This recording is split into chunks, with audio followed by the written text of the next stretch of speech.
Hey everyone, my name is Caleb and I am so excited that you are here today. You may have heard that God made each one of us to be so special, so unique, and so rare. There's only one you, and that is what makes you a limited edition. See what I did there?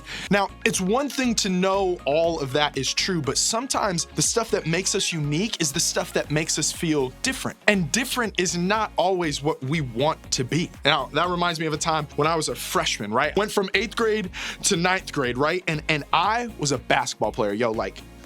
I actually played, don't worry, I'm not making it up, but I played basketball all the time. Like basically since I could even hold a basketball, I was on the court, right? So 8th grade to freshman year, I'm like, I played basketball then, I'm gonna play basketball now. But that summer, I just started to sing a little more. I started to realize that I actually like singing. And one of my friends came to me, he's like, Caleb, you've got to try out for the school musical. And I was like, no, that's the same time as basketball. If I want to be in the school play, then I have to stop playing basketball. And he was like, dude, just do it. And I was like, dude, no.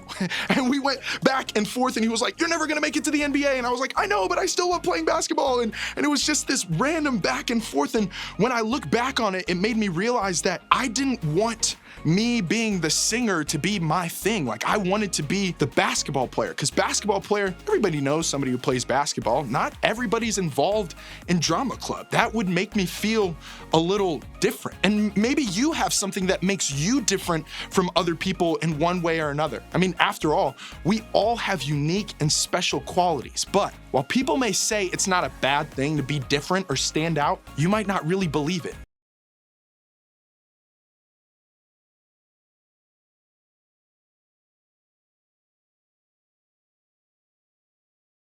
So, what do?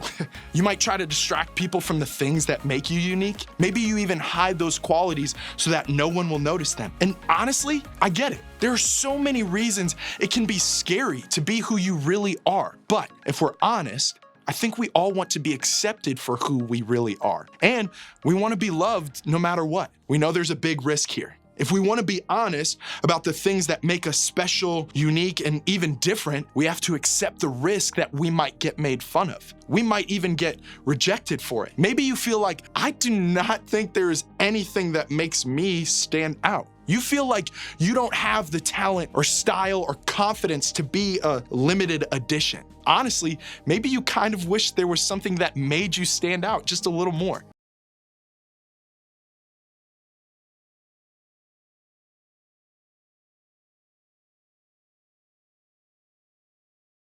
No matter if you know what makes you different or if you wish you stood out a little more, I think we all wonder this same thing at times. How do we discover the way God made us without being afraid of what others might think? There's a story in the Bible written by a man named Samuel. It also happens to be about Samuel. When we read about Samuel and what he experienced thousands of years ago, we're reading about a real guy who wrote down what he really went through. Hold on. Oh boy.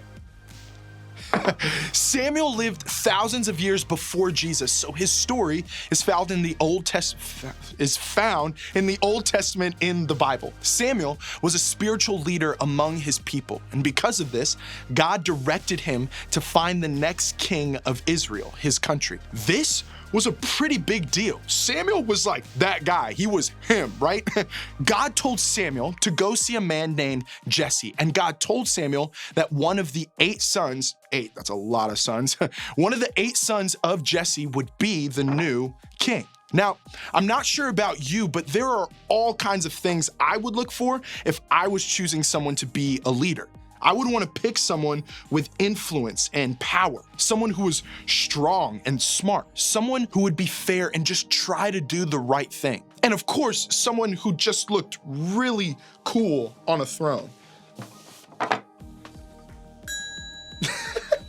Ah! Samuel probably had a list of qualities just like mine. And when Samuel saw Jesse's oldest son, he was positive he'd found the future king. But that's not exactly how things turned out. When they arrived, Samuel took one look at Eliab and thought, surely this is the Lord's anointed. But the Lord said to Samuel, don't judge by his appearance or height, for I have rejected him. The Lord doesn't see things the way you see them. People judge by outward appearance, but the Lord looks at the heart. Do you know that word anointed? To anoint someone means they were chosen by God. Often, this was shown by rubbing or pouring oil over their head. The oil was a sign that the person had been set apart for a specific purpose. Based on appearance alone, Samuel thought that the oldest son, Eliab, was the chosen one. But almost as soon as Samuel had this thought, God had something to say about it. We as human beings tend to judge on what we can see. We think that what makes someone worthy to be a leader is something we can see or experience. But in God's eyes, it's the heart that makes someone worthy. So, what did Samuel do? He was still there to anoint a king after all. And from there, it became kind of like a competition. One by one, Jesse's other sons presented themselves to Samuel, and one by one, Samuel didn't choose them as king. When it seemed like Samuel was all out of options, he asked one final question. Then Samuel asked, "Are these all the sons you have?" "There is still the youngest," Jesse replied, "but he's out in the fields watching the sheep and goats." "Send for him at once," Samuel said. "We will not sit down to eat until he arrives." So Jesse sent for him. He was dark and handsome with beautiful eyes, and the Lord said, "This is the one. Anoint him." Wait, what? Of all the powerful people in Jesse's family, God chose this guy? The youngest? The one who looked different than the others? The one who spent his time taking care of sheep? This guy would be the king? Well, yeah, he would. His name was David, and he turned out to be one of the most famous kings in the whole Bible. Of course, Samuel had no idea about that. He just knew that God saw something in this kid that nobody else could see. Samuel knew that God saw what made David unique, and instead of rejecting or teasing, God chose David specifically because of what made him different from everyone else. Years after his interaction with Samuel, David did become king, but it was not an easy path. He spent many years still watching sheep, even after God decided he would become the king. At times, his life was even in danger, and of course, he made some really bad decisions. David didn't always get it right, but still, at the end of the day, David was chosen by God. So when he finally became king, David spent time writing down and reflecting on his life. Let's take a look at some of his words. "For you created me in my innermost being. You knit me together in my mother's womb. I praise you because I am fearfully and wonderfully made. Your works are wonderful. I know that full well." I love that passage so much. It reminds us what is so valuable about who we are and how we're made. And that is what sets you apart. In other words, you are a limited edition.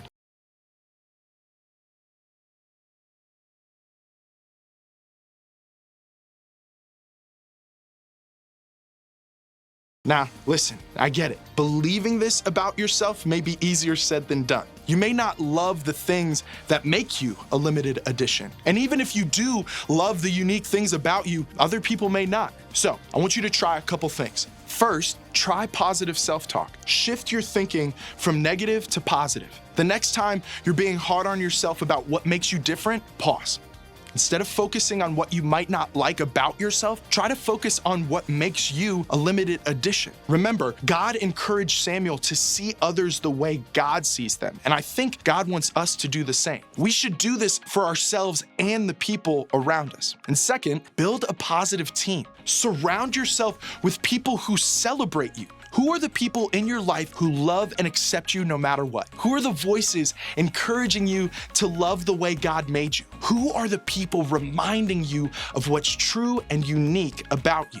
These are the kinds of people you want around you. You are a rare, limited edition human. The things that make you a limited edition are not things to hide. Try to find ways to not just like who you are, but to love who you are. You have things to love because they're the things that reflect the way God made you to the world. You are a limited edition. Kind of like that story I was talking about before with the buddy. We were going back and forth of whether or not I should try out for drama club. Eventually, I did. And for all my high school career, all 4 years, I was in drama club. And guys, I loved it. It was so much fun. It was a blast. Like, I'm never gonna forget the roles and characters I got to play, the friends I made, the community I built, the times that we had. It was a blast. And I still sing, maybe not act as much, I'm a little shaky and rusty on that, but I still sing to this day. It's part of what I do almost on a weekly basis. And I love that that's what I get to do. I love that that's part of what makes me unique. I still